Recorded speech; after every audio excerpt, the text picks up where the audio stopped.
Hello, everyone. Good morning, good evening, good afternoon, wherever you are in the world. Welcome to the Galactic Collaboration Summit.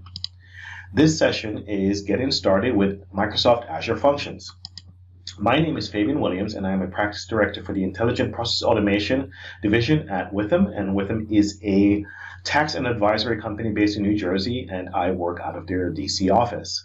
There's various different ways that you can connect with me, after this presentation and demo. You certainly may have questions. One of the best ways is certainly reach out to me on LinkedIn via message or certainly shoot me an email as well. I'm a Microsoft MVP for Visual Studio Developer Technology. And my MVP is for the last 6 years, and it started from SharePoint to Office Server and Services to Xamarin and now Visual Studio. And that arc basically lends itself to for this session because I've moved from a traditional SharePoint developer to a web developer to a cloud developer, and Azure Function is all about doing code development. This where you are, or you are here sign is to let you know exactly where you are as we move throughout this section, but these are going to be the topics that we're going to be covering throughout the session and the demos. One thing I will say is, I will have both this slide deck and everything that I've done here today in my GitHub repo. This is a public repo. You can pull the code down and practice it for yourself. Certainly, in order to do these type of activities, you will need an Azure subscription, which you can certainly get for free. And for Azure Functions, you can actually run in a free mode, which we'll talk about in the infrastructure part later on. This soapbox moment here that you see on the screen, I certainly leave behind for you guys. It explains to you why I believe this session is important and why I believe Azure Function is certainly important, because it allows you as a developer to just start to code immediately, do what you do. I think in Bill Satya mentioned, from idea to code, from code to cloud, and that's certainly pervasive in terms of Azure Functions. It gets you there immediately. The tooling support is excellent, and what you're basically dealing with is the concept of an event, something being triggered, and potential binding, something that you're actually sending something to, so you're able to work in a modular fashion. Azure Functions, if you hear that in a sentence, typically you'll hear the word serverless being thrown around as well. And I just want to ensure that people get a good definition of what Azure Function is. It is certainly serverless compute that enables you to run code on demand. But serverless, contrary to what people think, is not the absence of server, more so the abstraction of servers.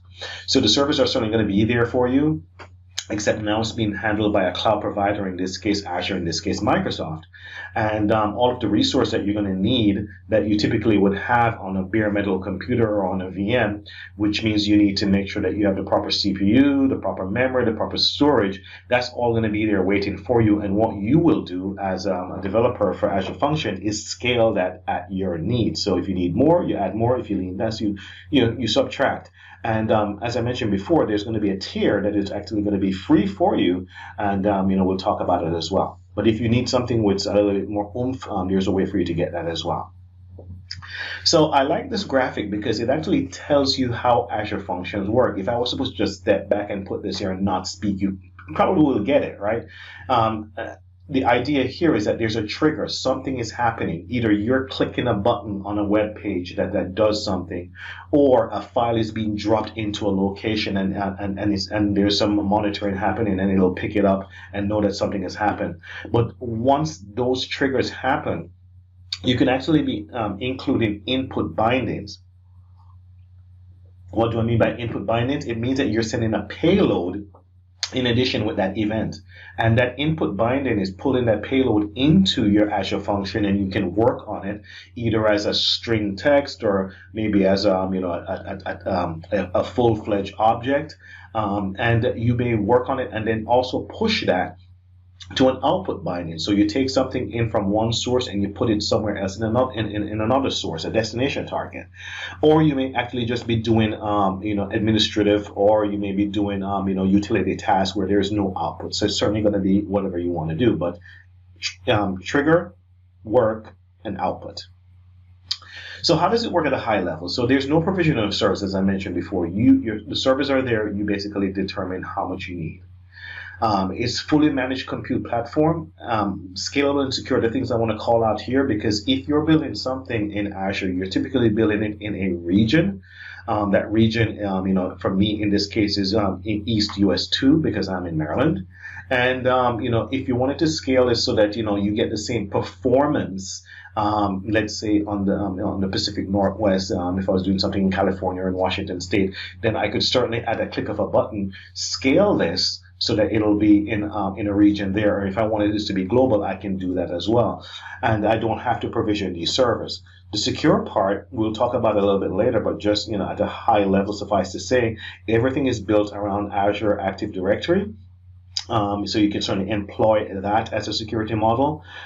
You can do a level of security on your URI endpoints. We'll get to that in a second. But that is basically your entry point into your Azure Functions. You can put an app secret or a subscription code that's tied to your Azure function that you could change later on. So there's various different levels of security that you can put inside there. But the key benefit of working with Azure Functions is that it is a microservices approach to development. So if you are a traditional developer, you know that you have functions that are as part of your code. You create class files. You have functions, and these functions, staying true to the one function does one job. This is the same approach that you do here. Now, the benefit with Azure Functions is that you can just build it and go. But the beauty that comes with it is that if you need to extend it, if extensibility is important to you, or if you're building something and something breaks and you need to repair it, you can just repair one section of it and not rip down the entire application. We talked about triggers and bindings before, but I just have to say as a leave behind. Triggers is what is the beginning of the event, and the bindings are the integrations that you do. I'll talk about this in a little bit second over here because language support is important. When Azure Functions first came out, it was built in .NET Standard, which means you had to be on a Windows box using Windows tooling and also using the browser. Now it's built in .NET Core, and I myself as a Mac user am able to work with Azure Functions natively here on my Mac.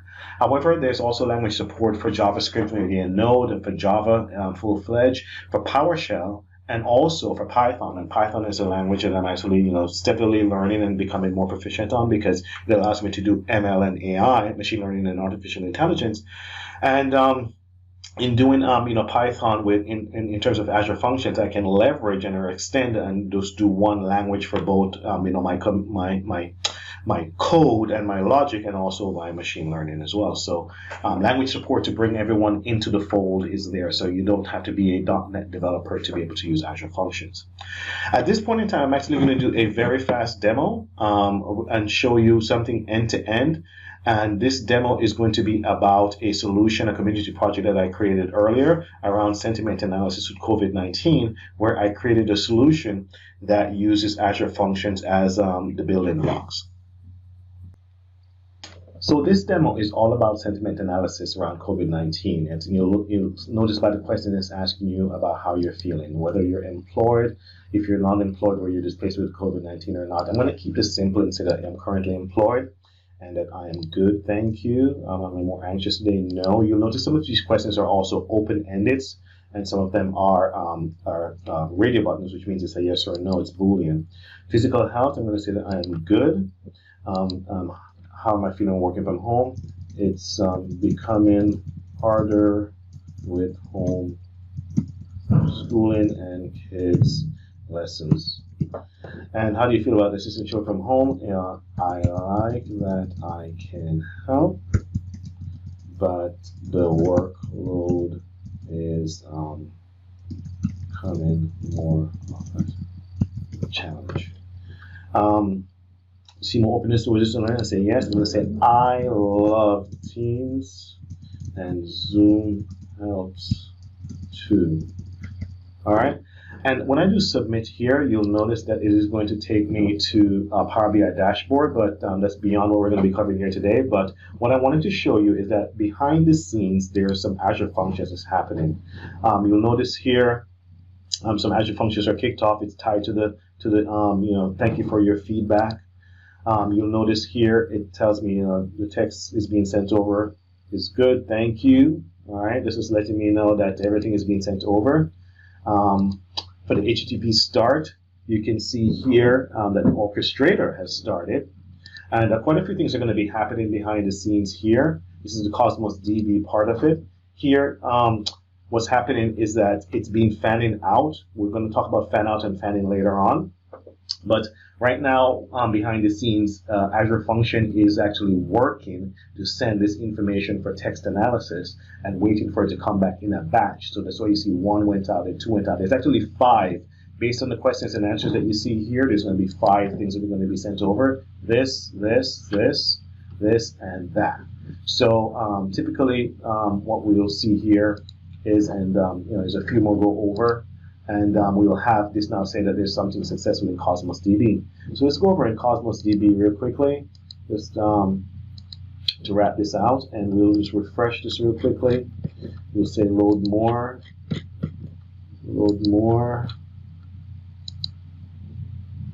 and this is not mine here. Some of this must have been working with it here. Let me see, load more. Or it's still waiting actually to be sent through. So let me just double check here again. Still going. So surprisingly, there are other people using this right now. Probably will have to speed up through this.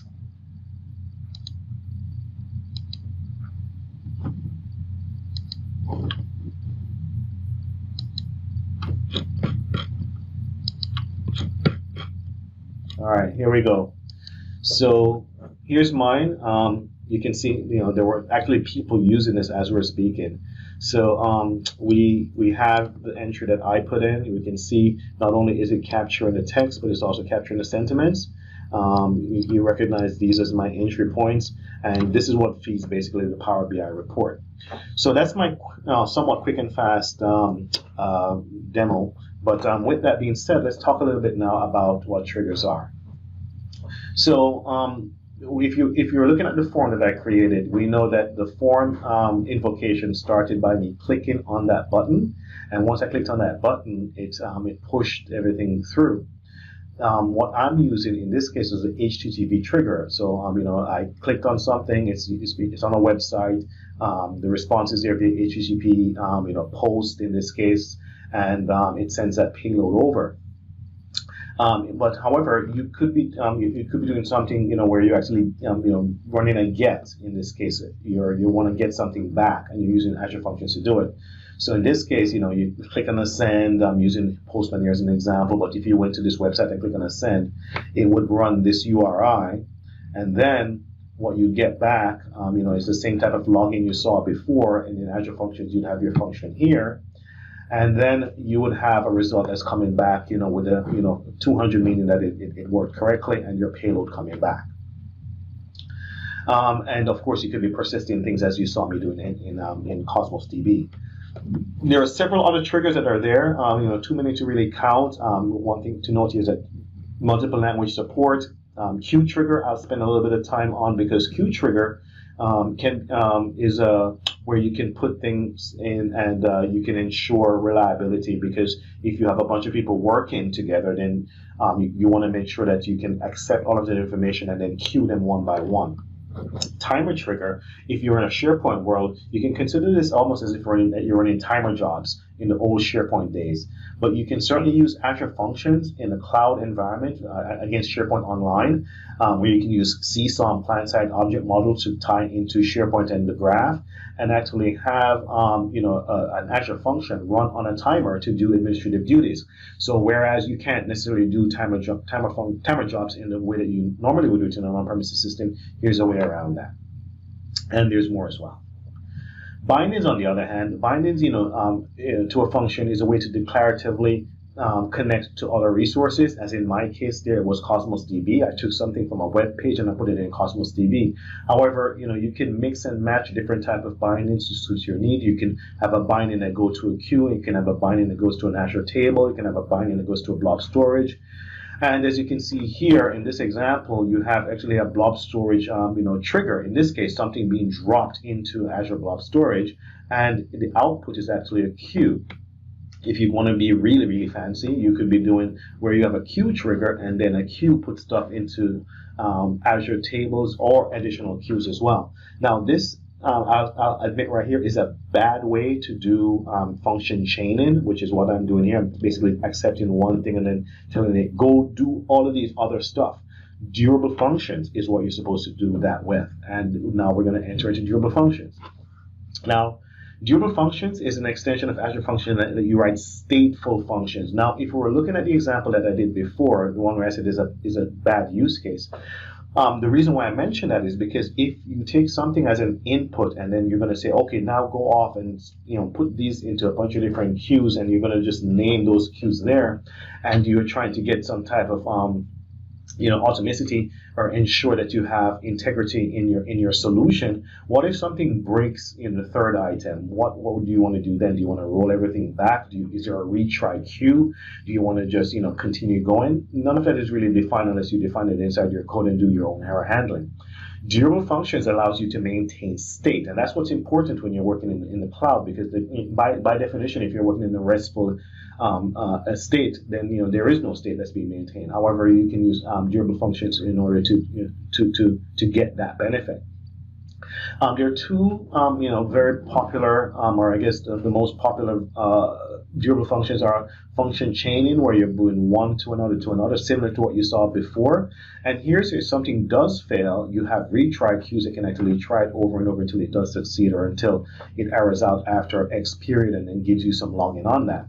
The one that I did in terms of the other solution is by fanning out and fanning in, where I take an input like that payload from the survey.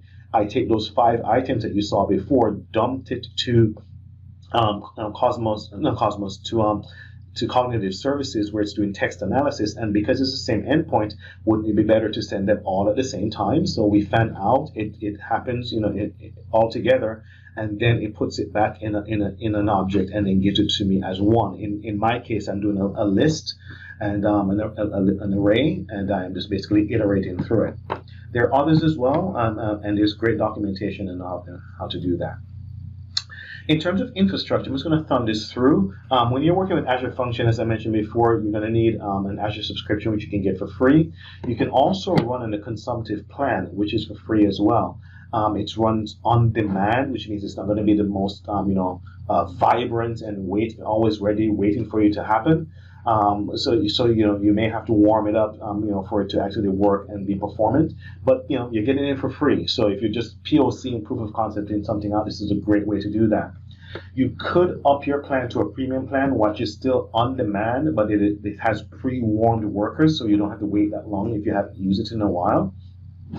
But if you want something reliable, if you're doing this inside a production, then you can actually do an app service plan as you would do for other resources in Azure, and this will always have it ready and waiting for you. Here you're going to define your compute and everything, so you're going to be paying for that whether you're using it or not. In these models, you're only paying for your runtime and your run cycles. The one thing that is pervasive between all of these models is that you do need an Azure storage account, because that is where Azure Function keeps everything that they're doing. I'm going to actually break out here again and actually do let's see, I'm going to do, so at this point, we're going to go ahead and start a demo. And this demo, I'm actually going to take my time and actually do something a little bit slower. So I'm going to do a new Azure function for us. All right. I'm going to call it GalacticSummit Demo Live 3. You notice that there are several different runtime versions. Version 3 is the most current, and that is the one that will also have .NET Core as opposed to .NET Standard. And as you can see here, there are several different options available for you. One thing I should say is that a trigger can emanate from the HTTP start, the webhook one that we talked about before, but it can also be that a new entry came into a database. And the database, once the entry is done, in this case Cosmos DB, can fire off an Azure function. But we're going to do this one for now. There's also, let me scroll down here, durable functions as well, which is the one that I'm using in my example. Maybe if we have time we can do it, but we only have half an hour, so I really want to show you some stuff. We talked about security before.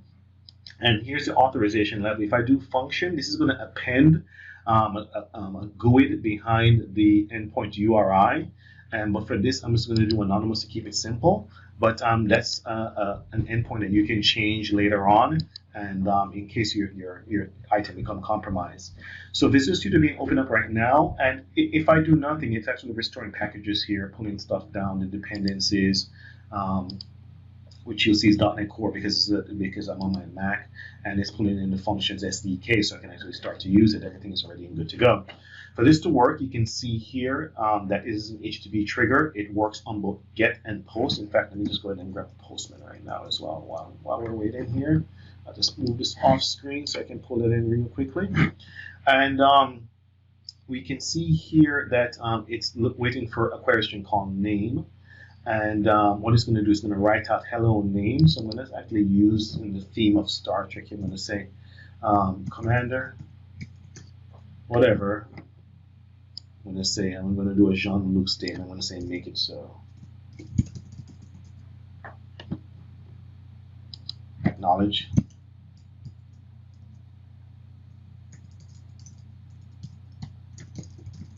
Okay. And I'm going to go ahead now and actually run this. And what you're seeing here is the benefit of working and developing locally inside your local environment before you push it up to Azure. So I'm just going to open this up a little bit wider. We can see here that we have this URI. So I'm going to go ahead and grab it. I'm going to put it inside Postman. All right.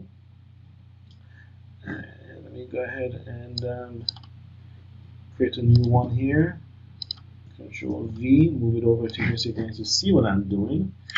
And this one is a get. So I'm gonna notice a get. I'm gonna go ahead and do question mark name. You can see it's inside here being written is equal to Fabian Williams. I'm gonna do send. And you can see the output commander, Fabian Williams, acknowledge, make it so. Right? Let's go ahead and say that we're gonna do this as a post, which means that we can't use this anymore. But we're not going to append something in a query string. We're going to work with this as a body item, and we're going to use JSON for this. I'm going to say name and colon because this key value appears. I'm going to say name is John Snow, and then I'm going to come here and do that and say send, and it's going to say, Commander John Snow, acknowledge, make it so. So whether you're using get or post, put or patch, these are all things that are available to you. You'll notice here as well, we get our feedback, and if we and this is now being locally deployed. If I come here now and do Command C for me on a Mac, I don't know, it's Command C. There we go. Shutting it down stops everything, and I'm not working anymore. If I want, I can come right here and say publish. But publish is going to take a while, and I know we have a few minutes. But publishing to Azure is easy.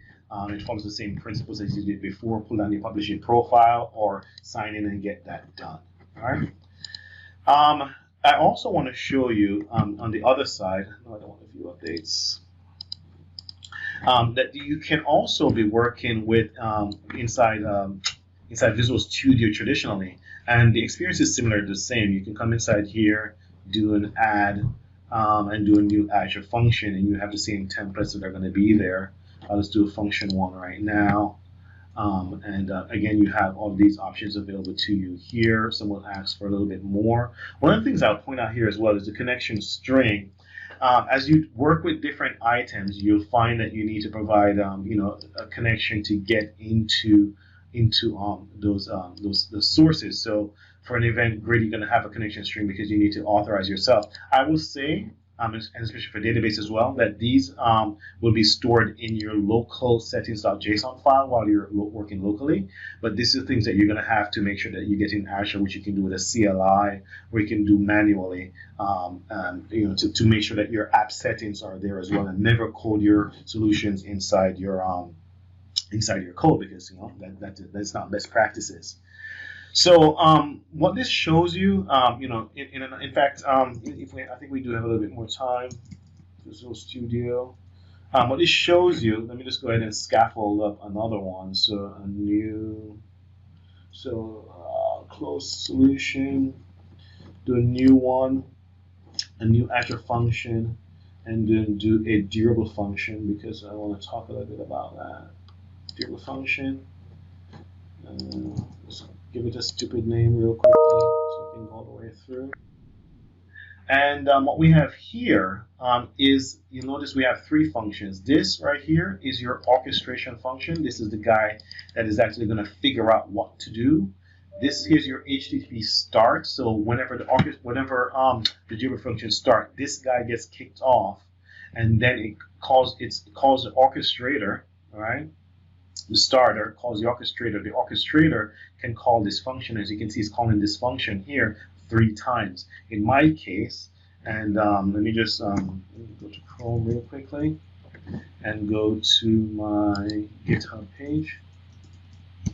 And under repositories, under COVID-19 public, in my example, under this guy here, what you see is something similar. Here's my HTTP start, right? It's sending over the instance ID, and it's also sending across the payload because it's a post method, and it's sending across my package. And the package is sending across is this object, which is coming from the survey. Once it does that, you can see that I have 2 functions. One that actually does a fan out, which is the one that goes to the sentiment analysis, and one that actually goes to Cosmos DB. And for the one that is doing the fan out, is doing it 5 times in a batch, but being handled in a list object. And I'm just calling it 5 times, so it's going to return back into a list, and I iterate over that list. There's certainly a better way of doing this. I can just get the indexer rather than doing this explicitly. And then I'm also calling the one for the Cosmos DB persist, which is this guy right here. So 2 functions inside my durable function, one that does a fan out, fan in, and one that does this. So, what I would say as a call to action as we wrap up here today is go ahead and try these things yourself. I encourage you to, grab the code and test it out. I also encourage you to please take this survey. This survey, I promise you, I'll put back into the my GitHub repo, and I will actually show you how to use a Microsoft form, which is what this is. Let me see if I can just grab this hyperlink, open hyperlink. It's a survey form about the session that you just saw. And once you actually submit it, I'll make sure that it goes to call an Azure function, go to a Cosmos DB. I probably do a sentiment analysis. Notice I'm also asking you if you want to put your Twitter handle. I may also do a tweet with that as well. So if you'd like to see how you can actually take another scenario, I encourage you to fill this out and we can have some fun with it. But besides that, thank you very much for your time here today, and I hope you enjoy the rest of your sessions. Thank you for being a part of the Galactic Collaboration Summit. Join the community and meet in-person world-class Microsoft and MVP speakers this autumn in Wiesbaden, Frankfurt, Germany, with 15 full-day tutorials and over 150 Microsoft 365 and Azure sessions at the combined European Collaboration Summit and European Cloud Summit from 26 to 28 October 2020. Community rocks.